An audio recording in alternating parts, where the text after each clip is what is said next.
Adi. Ya, waalaikumsalam warahmatullahi wabarakatuh. Apa Sehat kabar Pak Pak? Randi? Alhamdulillah sehat Pak. Ya, semoga sukses. Ya Pak, makasih. Mohon maaf Pak mengganggu waktunya sebentar. Eh, Pertama kedatangan saya ke sini adalah untuk eh, memohon bantuan kepada Bapak Kepala Sekolah. Dalam hal ini saya mendapat tugas Pak dari Ya, modul CGP hmm, untuk mewawancari Bapak sebagai Kepala Sekolah berkaitan dengan eh, pengambilan kebijakan Pak di ya, sekolah yang Bapak pimpin ini. Di mana biasanya kebijakan itu kan mengandung banyak dilema Pak. ya. Jadi mohon apa namanya panduannya Pak. Seperti apa sih nanti ketika di sekolah ini ada masalah, kemudian Bapak mengambil keputusan yang mengandung dilema Pak. Eh, Beberapa pertanyaan Pak nanti akan mencoba saya ajukan. Kemudian nanti Bapak bisa menjawab sesuai dengan kenyataan yang ada di sekolah. Selama ini Pak, bagaimana Bapak sebagai kepala sekolah dapat mengidentifikasi kasus-kasus yang merupakan dilema etika Pak atau bujukan moral. Jadi ketika kita menghadapi kenyataan di lapangan bahwa problematika yang ada di sekolah itu memang sangat beraneka ragam dan banyak. Itu lebih ditentukan bagaimana iklim sekolah, bagaimana lingkungan sekolah, kemudian bagaimana sekolah berupaya menerapkan karakter yang kuat kepada anak, juga lingkungan keluarga di rumah itu turut juga mempengaruhi bagaimana anak akan bersikap dan bertingkah laku, serta teman di pergaulan. Ini zaman sekarang adalah lebih didominasi oleh keadaan-keadaan yang seperti itu, terlebih dengan banyaknya waktu yang tersita oleh anak untuk bermain game atau bermedsos dan lain sebagainya. Maka dari dilema-dilema itu sebetulnya institusi sekolah akan lebih sulit untuk menentukan bagaimana kebijakan yang harus diterapkan. Tapi apabila memang harus diberikan satu keputusan terhadap kejadian yang terjadi pada anak, misalnya seperti kasus yang bersifat asusila, yang kaitannya dengan moral dan lain sebagainya, ini tentu yang pertama dilihat dari sisi edukasi. Iya. Edukasi ini apakah anak tersebut kita beri peringatan dulu ataupun berikan hukuman yang sifatnya mendidik sehingga ada efek jera. Nah, apabila dari kajian yang pertama itu dimungkinkan akan berhasil, maka mungkin itu yang kita ambil. Gitu. Iya. Akan tetapi apabila kajiannya ternyata kalau sudah keterlaluan dan lain sebagainya, nantinya justru akan menjadi penyakit yang menyebar di teman-teman yang lain di sekolah, maka sekolah tidak segan-segan memberi tindakan tegas agar anak tersebut betul-betul menyesali perbuatannya, maka diambil tindakan misalnya agar pindah sekolah dan lain sebagainya. Yang penting perlu dipikirkan jangan sampai terjadi drop out pada anak. Ya. Berarti intinya dalam pengambilan apa namanya kasus itu peran serta keluarga, kemudian lingkungan itu sangat berpengaruh ya Pak. Sangat berpengaruh, apalagi di zaman Ya pergaulan Pak. yang sekarang. Ya. Kemudian Pak, selama ini bagaimana Bapak menjalankan pengambilan keputusan di sekolah Bapak, terutama untuk kasus-kasus di mana ada dua kepentingan yang sama-sama benar Pak. Dilematisnya eh, mengambil keputusannya ini benar, yang B juga benar. Itu bagaimana Pak kira-kira? Pertimbangannya apa saja? Ya tentu apabila terjadi dilema seperti itu, maka pihak sekolah harus mengambil keputusan yang bersifat win-win solution. Artinya satu keputusan yang bisa lebih mengubah perilaku anak atau membangun semangat kembali pada anak supaya bisa memperbaiki terhadap apa yang sudah dilakukan. Tentu kalau sudah seperti ini ibaratnya maju kena mundur kena, Betul, Pak. ya. Ya, tentu pihak sekolah harus berhati-hati mengingat usia remaja harus betul-betul ada sentuhan dari kita, sentuhan dari orang tua, sentuhan dari Bapak Ibu guru, sentuhan dari wali kelas, dari BK, semuanya harus menjadi tanggung jawab bersama, ya, agar anak ini betul-betul ke depannya bisa merubah diri dengan baik. Itu kan Betul. harapannya seperti itu. Iya. Tentu dibuat suatu perjanjian-perjanjian agar tidak mengulangi lagi, ya. Kemudian diberikan warning untuk Iya. beberapa waktu supaya kita bisa melihat perubahannya seperti apa, dan nanti bisa saja kita pindahkan sekolah lain apabila memang dalam jangka waktu tertentu sesuai perjanjian tidak ada perubahan. Iya. Ini adalah bukan untuk menjatuhkan mental anak, bukan untuk menjatuhkan masa depan anak, tapi lebih pada membangun jati diri anak supaya karakternya menjadi lebih baik. Betul. Jadi hukumannya yang bersifat edukasi Edukasi seperti ya, Pak. itu. Iya. Ya, Jadi intinya kita cari solusinya yang win-win solution ya, Pak, ya. yang win-win Artinya solution. solusi yang sama-sama baik gitu. Ya. Kemudian Pak, langkah-langkah atau prosedur seperti apa Pak yang biasa dilakukan selama ini Pak untuk menangani kasus yang dilematis seperti itu? Kasus dilematis ini tadi saya katakan ini karena pengaruh lingkungan, karena pengaruh kehidupan dalam keluarga, maka di samping anak itu ditangani oleh BK dan juga wali kelas, maka yang paling penting adalah memanggil orang tua siswa atau wali murid siswa agar betul-betul diketahui akar permasalahan sehingga terjadi sesuatu kelainan pada anak tersebut. Ya. Setelah semuanya kita bahas dengan pihak BK, dengan pihak wali kelas, juga dengan orang tua, maka baru diambil keputusan yang terbaik untuk anak tersebut. Yang penting anak tersebut tetap harus sekolah. Ya. Intinya harus ada komunikasi antara pihak sekolah dengan Ada orang tua ya Pak ya. komunikasi yang baik, Iya. tentu komunikasi itu sangat penting. Baik. Kemudian Pak, hal apa saja Pak yang selama ini Bapak anggap efektif Pak dalam pengambilan keputusan dalam kasus dilema itu Pak? Yang paling efektif Yang kira-kira menurut paling Bapak apa? efektif, yang paling efektif itu sebetulnya tadi ya, ada komunikasi yang baik antara orang tua dengan pihak sekolah. Kemudian itu efektif apabila kita mencari suatu keputusan yang dilema pada si anak. Tapi bisa juga dikatakan efektif untuk mencegah ataupun sebagai hal yang preventif kepada siswa-siswa lain.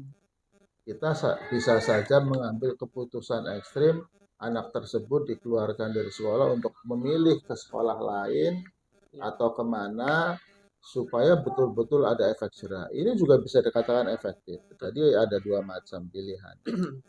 Preventif tadi ya Pak ya? Iya, Preventif. ada yang bertujuan preventif, Iya. ada yang bisa Komunikasikan dengan orang tua dikomunikasikan ya Pak ya? dengan orang tua dan itu mungkin sembuh. Mm-mm. Ya, bagus. Kalau tidak sembuh atau yang lebih ekstrim lagi karena sudah keterlaluan bisa lebih efektif dengan cara anak tersebut dipindahkan ke sekolah lain agar punya efek jerah, punya sanksi yang berat sehingga bersifat preventif atau mengedukasi pada Iya. siswa lain.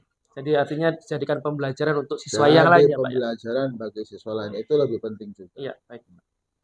Kemudian hal apa Pak yang selama ini merupakan tantangan Pak dalam pengambilan keputusan yang berdilematis itu? Tantangannya apa Pak? Apakah dari pihak internal sekolah Tan atau dari luar sekolah Pak? Tantangannya sebetulnya ya apabila dalam satu sekolah itu tidak kompak di dalam menangani kasus, apalagi kalau ada yang menyepelekan, sehingga itu menjadi problem di masa yang akan datang. Semula kecil dibiarkan akan menjadi besar, bom waktunya seperti itu. Kemudian kendala yang lain, tantangan yang lain adalah apabila orang tuanya tidak kooperatif. betul, Pak. Orang tuanya tidak mengerti, ataupun orang tuanya tidak ada di rumah, anaknya dititipkan kepada keluarga yang lain. Oh, Kakeknya, neneknya, saudaranya. Ini adalah problem tersendiri di mana ada sisi kemanusiaan yang harus kita pertimbangkan, ada juga sisi hukum yang harus kita tegakkan. Ini adalah problema tersendiri ketika kita akan mengambil keputusan pada kejadian-kejadian yang terjadi di sekolah. ya. Jadi dari internal juga ada ya Pak ya? Internal ada, Dari eksternal eksternalnya juga seperti ada, itu. terutama dari keluarga mungkin yang broken home ya Yang Pak ya. broken Broken home. home itu biasanya Betul. keluarganya tidak bisa kooperatif. Hmm. Kemudian Bapak untuk berikutnya, apakah Bapak memiliki sebuah tata kelola Pak atau jadwal tertentu dalam sebuah penyelesaian kasus dilema etika dan apakah Bapak langsung menyelesaikannya di tempat atau memiliki jadwal untuk menyelesaikannya? Kemudian bentuk atau prosedurnya seperti apa Pak yang Bapak jalankan?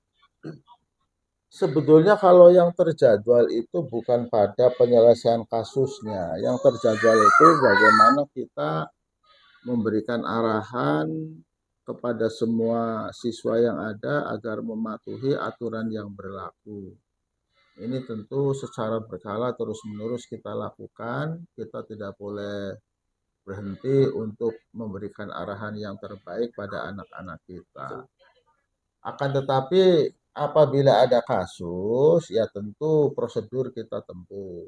betul Pak. Prosedurnya kita tempuh secara baik agar keputusan yang kita ambil bisa menyenangkan semua pihak.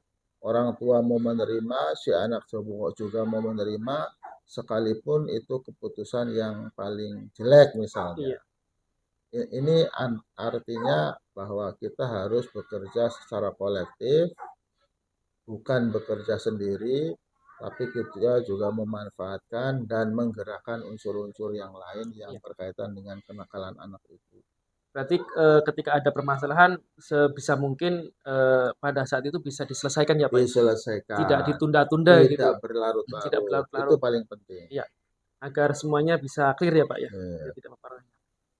Baik, kemudian Pak, apakah eh, ada seseorang Pak atau faktor-faktor yang selama ini mempermudah atau membantu Bapak dalam mengambil keputusan dilema Pak?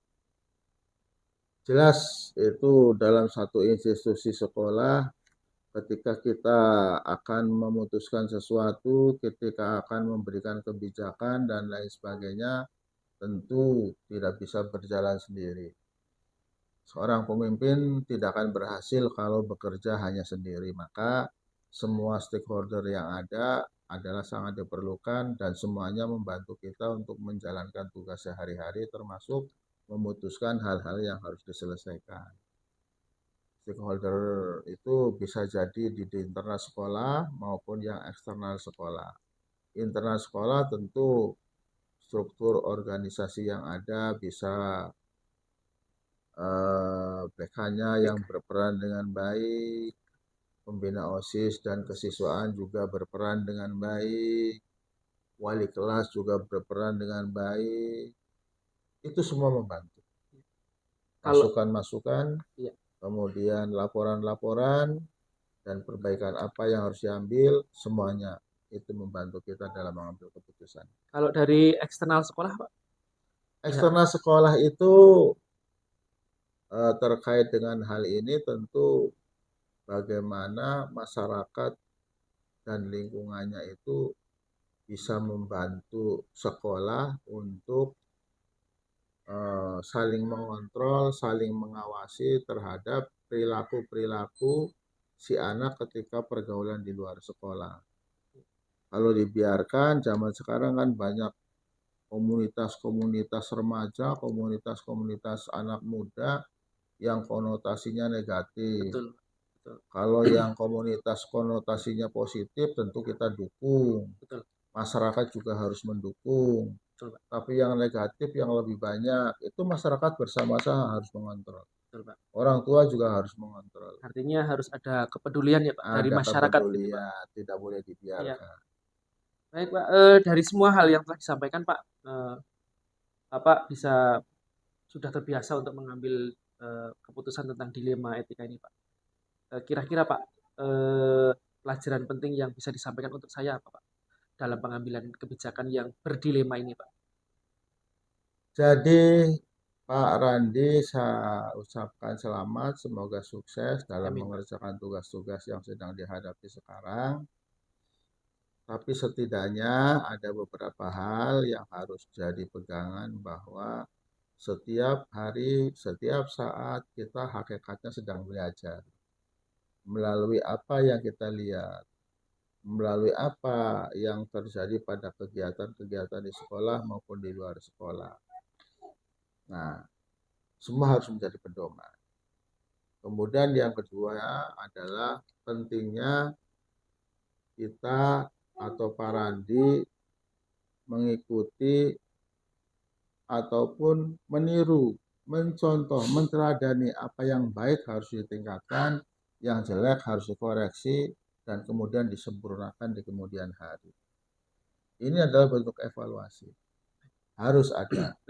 Karena kadang-kadang memang ada satu kebijakan ini tidak istilahnya tidak mungkin ditutupi, kadang ada yang bersifat objektif, ada yang subjektif, atau ketika sedang ada emosional tertentu, maka tentu kebijakan akan lain, akan tidak adil, akan bersifat merugikan, bisa jadi. Maka evaluasi itu perlu. Perlu evaluasi ya Pak ya. Perlu evaluasi sehingga apa yang kita kerjakan itu betul-betul bisa sesuai aturan dan bisa menyenangkan semua pihak. Yang paling penting adalah bagaimana anak-anak kita itu dapat belajar dengan baik, dengan lingkungan yang ramah anak, dengan tertib hukum, tertib aturan, dan disiplin yang tinggi. Itu. Baik Pak, luar biasa sekali Pak jawaban dari pertanyaan-pertanyaan yang sudah saya kemukakan tadi. Dan mudah-mudahan penjelasan dari Bapak tadi bisa membuka wawasan buat saya Pak. Agar nanti ke depannya jika saya nanti diberi kepercayaan untuk mengambil sebuah kebijakan baik dalam kelas ataupun di tugas tambahan saya, nanti saya bisa mengambil kebijakan yang bersifat win-win solution seperti yang Bapak sampaikan tadi, dan juga tentu perlu berkolaborasi ya Pak ya, dengan teman, dengan orang tua. Artinya nanti ini bisa menghasilkan sebuah keputusan yang baik untuk semua pihak. Betul, itu yang harus kita junjung tinggi. Baik Pak, terima kasih atas waktunya, terima kasih atas penjelasannya Pak. Mudah-mudahan ini bermanfaat untuk saya ke depannya. Saya akhiri ya Pak ya. Terima kasih. Assalamualaikum warahmatullahi wabarakatuh. Waalaikumsalam warahmatullahi wabarakatuh. Sukses selalu ya. Terima kasih.